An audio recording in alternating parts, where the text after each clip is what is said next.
Hi, I'm Lady Tigri Comics, and this is my Patreon, where you can make a monthly donation to help the site grow. How? I use the money to fund production and to upgrade my software and hardware on a regular basis. My goal is to eventually hire additional talent so that I can upload webcomics more frequently. What do you get out of it?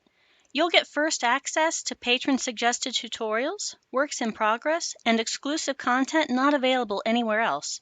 Check below for more details on the tiers and rewards. Thank you for your support and for helping me to share the stories that I love to create.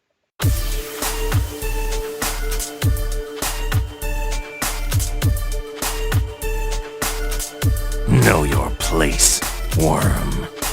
Prepare yourself. Damn Saiyan. Originally, I wanted to wait before I decided to continue covering Dragon Ball Unguarded, mainly because there have only really been a few more pages added onto the chapter that we're already in, and I kinda wanna wait with these fan mangas until they have at least a full chapter or a brand new chapter or something crazy new that's going on. That way I can go ahead and bring this to you guys and we can kinda have fun with it together and discuss it together. But I made a special case here because Lady Tigri has started a Patreon account to help fund Dragon Ball Unguarded, to help her out and bring more chapters more quickly. So I decided, you know what, let me go ahead and cover what's been already made and at the same time promote Lady Tigri's Patreon. That way, if you want to support her for even just $1 a month, you guys can go ahead and do that. Pledge your Patreon to her patronage, and that way she can bring out more chapters quicker and faster than ever before. Now, out of the few pages that have been added to the chapter that we're already in,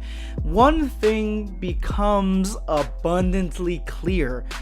And it becomes clear in a way that maybe I should have thought of it in the past, or it should have passed my mind at some point, but it never did. And that is that this is the story of a emotional, possibly sensual relationship between Frieza and this Saiyan. Frieza's taken his Saiyan friend to the market because she didn't really like the crabs that he caught for her, so they're looking for food down at the marketplace. He brings her to a store, but she acts like a child because she is a child and she just touches everything and breaks things, drops things. So he's got to take her out of the store, and he's like, you know what, we're not going back into stores, we're gonna go hit the outside vendors because you cannot behave yourself. Of course, she's not listening to a word he's saying. She's staring at his chest. He's like, have you heard anything I said? Why are you staring at me like that? And she asks him, what's the thing on his chest? You have this purple thing on your chest, and he explains exactly what it is, and it is a thermal regulator, something that protects his organs and regulates the heat throughout his body, emphasizing the fact that the Frieza race are probably lizards, something that the Saiyans have been calling them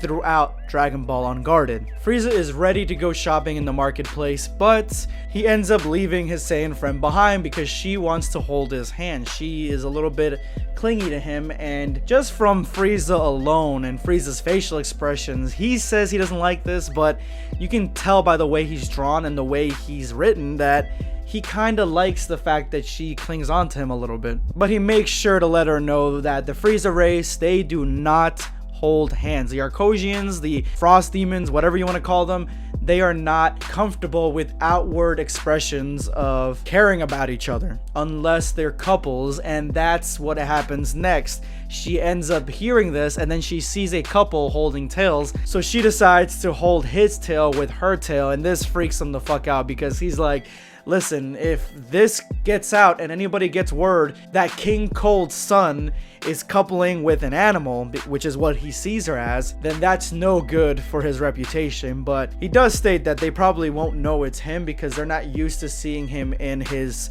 suppressed form. And so the chapter ends with her seeing a potentially homeless Arcosian and stops Frieza to see if they could help him out and maybe get him some food or something. So she's trying to push Frieza in the more positive direction, making him be nicer and be more compassionate.